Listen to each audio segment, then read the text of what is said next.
I'll talk about the features of GoTrade app. Ituturo ko rin kung paano mag-add ng stocks to your wish list, how to buy and sell a stock, at magbibigay din ako ng tips how to choose stocks to buy.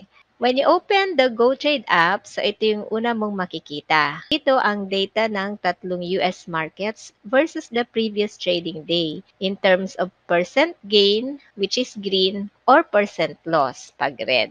So, next is yung wish list. Okay, so dito mo ilalagay ang mga stocks na gusto mong bilhin. So, dito naman sa stocks, ito ang mga stocks na hawak ko or nasa portfolio ko. At nandito rin ang performance ng stock versus the previous trading day in terms of percent gain or percent loss. Okay, so now click natin itong next na icon. At sa part naman na to ay ang account details. Sa My Positions naman, so nandito nakalagay yung mga stocks na hawak ko. So now click natin itong search icon.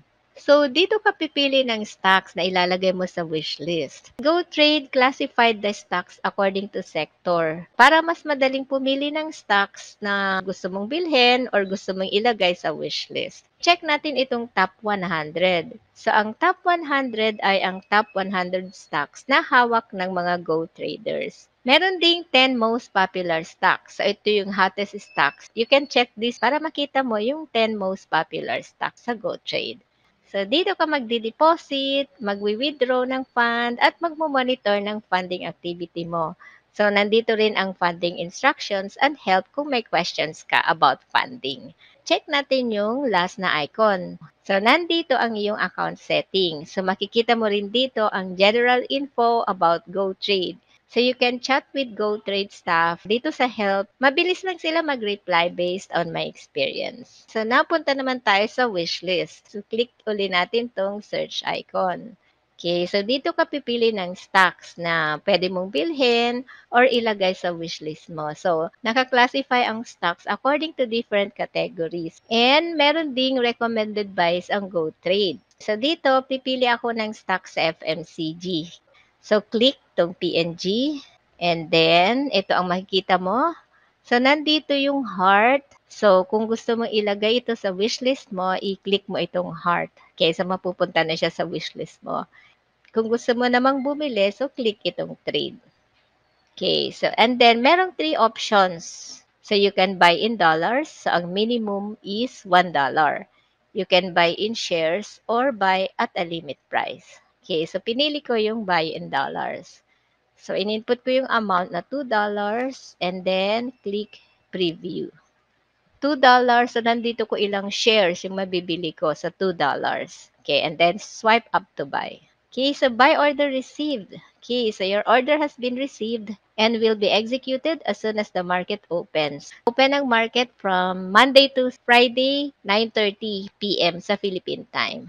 Meron akong free stock na nakuha sa GoTrade, itong ACB. So, I will sell ito. Click the stock and then click trade. Click yung sell since nagbibenta ako. Pwede mong sell all or sell a certain portion lang. Okay, since kukonti lang naman ito, sell all ang pinili ko. Then, click preview sell. So, ito yung disclaimer. So, you are placing a market order to sell 0.65 shares of ACBs. So, ma-execute yung order ko lang once the market is open. Alright, so now, sell order received. So, your order has been received and will be executed as soon as the market opens. Alright, so for beginners, ito yung mga suggestions ko for long-term investing. So, Warren Buffett, Dividend Aristocrats, FMCG, S&P 500, and ETF. So Warren Buffett is one of the most successful investors of all time. So meron siyang company, yung Berkshire Hathaway. Yung company niya owns more than 60 companies. So according to Forbes, so he's worth over $100 billion.